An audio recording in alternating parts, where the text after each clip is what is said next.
निवाला हिंद का लेते हैं, लेकिन इनको प्यार पाकिस्तान से है।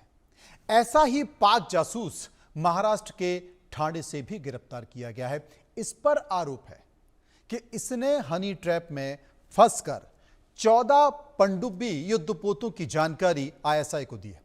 महाराष्ट्र एटीएस से मिली जानकारी के मुताबिक रवि कुमार वर्मा पाकिस्तान खुफिया एजेंसी आईएसआई के 2 फेसबुक अकाउंट से लगातार संपर्क में था। चूंकि नौसेना डॉक क्षेत्र में मोबाइल फोन प्रतिबंधित है, इसलिए रवि वर्मा वहां के युद्धपोतों का डिजाइन और अन्य जानकारी याद कर लेता था। फिर वो सारी जानकारी पायल शर्मा और स्प्रीत नाम से बने फेसबुक पेज पर शेयर करता था। जांच में यह भी पता चला है कि रवि ये जानकारी ऑडियो और टेक्स्ट फॉर्मेट में भेजता था। नौसेना डॉक में जूनियर मैकेनिकल इंजीनियर के पद पर काम करने वाले रवि की शादी टूट चुकी है। लड़की वालों ने कह दिया है कि वे देश के गद्दार को अपनी बेटी नहीं सौंपेंगे। पाकिस्तान के लिए जासूसी के आरोप में राजस्थान के भरतपुर से कासिम को भी गिरफ्तार कर लिया गया है। इसने पाकिस्तान में 90 दिनों तक रहकर आईएसआई से ट्रेनिंग भी ली है। आईएसआई के स्पाई नेटवर्क में ज्योति मल्होत्रा के अलावा कांगड़ा के अभिषेक, जैसलमेर के शकूर खान, पठान खान, वाराणसी से तुफैल और दिल्ली से हारून भी शामिल है। देखिए एक रिपोर्ट।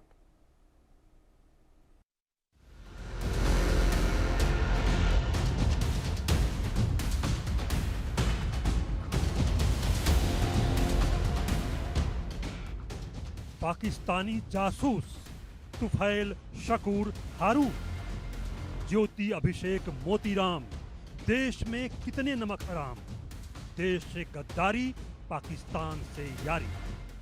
देश के गद्दारों में हिमाचल प्रदेश के कांगड़ा से महज 20 साल के अभिषेक भारद्वाज का नाम भी जुड़ चुका है।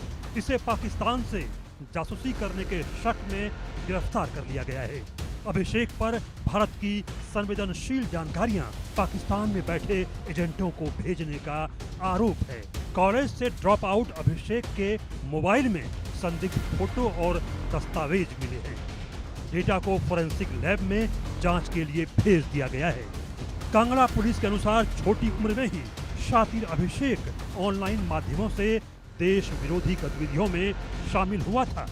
फेसबुक पर इसके 3092 फ्रेंड्स हैं, जिनमें बड़ी संख्या में पाकिस्तान के कनेक्शंस हैं। अभिषेक से पूछताछ में अभी पता नहीं चला है कि उसने देश की क्या-क्या जानकारियां किस किस को भेज दी है। मामले की गंभीरता को देखते हुए पुलिस राज्य और केंद्र की खुफिया एजेंसियों की सहायता ले रही है। देहरा के डीएसपी राजकुमार के अनुसार आरोपी ने संदिग्ध गतिविधियों में शामिल होने की बात मान ली है। Spy gang of ISI. Hindustan में केवल अभिषेक ही नहीं बल्कि ज्योति मल्होत्रा के बाद कई जासूस गिरफ्तार हो चुके हैं।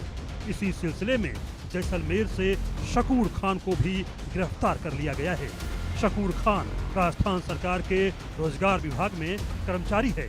सीआईडी और खुफिया एजेंसियों की टीम ने इसे रोजगार कार्यालय से ही पकड़ा है। शकूर खान वरिष्ठ कांग्रेसी नेता सालेह मोहम्मद के निजी सहायक के तौर पर काम कर चुका है। सालेह मोहम्मद और आरोपी दोनों एक ही गांव के रहने वाले हैं। हालांकि सुरक्षा एजेंसियों ने राजनीतिक संबंधों पर टिप्पणी करने से फिलहाल मना कर दिया है। शकूर पर कई सालों से गोपनीय सूचनाएं पाकिस्तान भेजने का आरोप है।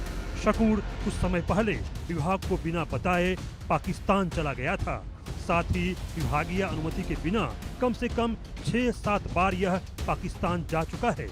इसके फोन में सैन्य अभियानों से जुड़े कोई फोटो या वीडियो नहीं मिले हैं, लेकिन खान के मोबाइल में कई अज्ञात पाकिस्तानी नंबर जरूर मिले हैं।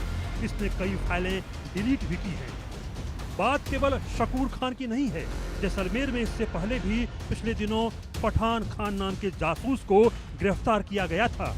यह भी आईएसआई को सेना की जानकारियां लगातार भेज रहा था। आईएसआई के स्पाई गैंग में वाराणसी से गिरफ्तार पाक जासूस तुफैल और दिल्ली से गिरफ्तार हुआ पाक जासूस हारून भी है।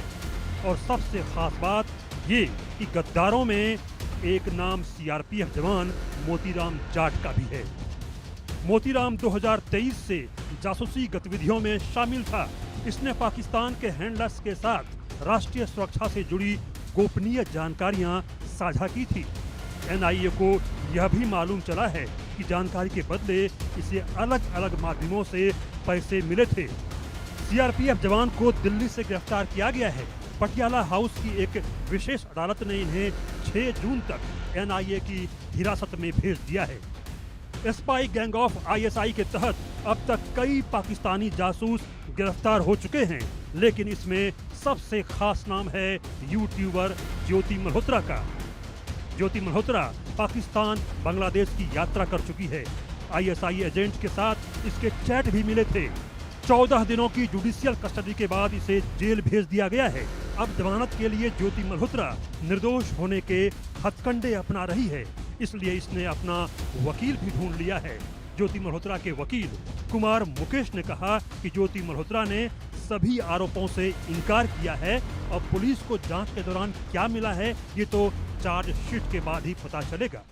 देखिए, मुझे ज्योति मल्होत्रा ने कल ही एज एडवोकेट अपॉइंट किया है। उन्होंने कल मेरे वकालतनामा पे साइन कर दिए हैं और आज मैंने वो वकालतनामा कोर्ट में दे दिया है ज्योति मल्होत्रा को रिप्रेजेंट करने के लिए। और मैंने कुछ डॉक्यूमेंट्स की डिमांड की है, वो एज पर प्रोसेस कुछ दिनों में मिल जाएंगे। और अभी तक जो है सबके सामने ही है, जैसे एफआईआर जो ये पुलिस ने अरेस्ट किया है, रिमांड पे लिया है, पूछताछ की है, कुछ मोबाइल फ़ोन्स है, लैपटॉप्स है वो कब्जे में लिए है, बैंक अकाउंट स्टेटमेंट लिए है, उनका एनालिसिस चल रहा है, कुछ एफएसएल रिपोर्ट का बोल रहे हैं पुलिस आनी है। तो अभी फिलहाल इन्वेस्टिगेशन जो है उतना ही, जितना आप लोगों को पता उतना ही मुझे पता है। वकील के अनुसार अभी तक सब कुछ सबके सामने है। पुलिस ने एफआईआर की, गिरफ्तार किया और रिमांड पर भेज दिया गया। मोबाइल, लैपटॉप जब्त किए गए हैं, बैंक स्टेटमेंट भी लिया गया है। इन सब की स्टडी के बाद ही कुछ बताया जाएगा। ज्योति की लग्जरी लाइफ पर वकील ने कहा कि ब्लॉगर है तो पैसे तो आएंगे, सवाल ये है कि ये पैसे कहां से आए। आईएसआई और पाकिस्तानी एजेंट्स ने पैसे दिए तो अलग बात है, हालांकि पुलिस ही बता पाएगी कि पैसे आखिर कहां से आए। पाकिस्तान में ज्योति मल्होत्रा को सुरक्षा मिलने पर वकील ने कहा कि सुरक्षा तो किसी को भी मिल सकती है, ब्लॉगर है तो उसे भी सुरक्षा मिल सकती है। दरअसल ज्योति के वकील का काम डिफेंस का है। वो निर्दोष होने के तर्क जरूर देंगे, लेकिन कानून साक्ष्यों पर फैसला करता है। ज्योति के video, mobile chat, Pakistani connections, सारी कहानी खुद बयां कर रहे हैं। ऐसे में वह अब ना झांसा दे सकती है और न ही कानून के लंबे हाथों से बच सकती है। Bureau report, India news.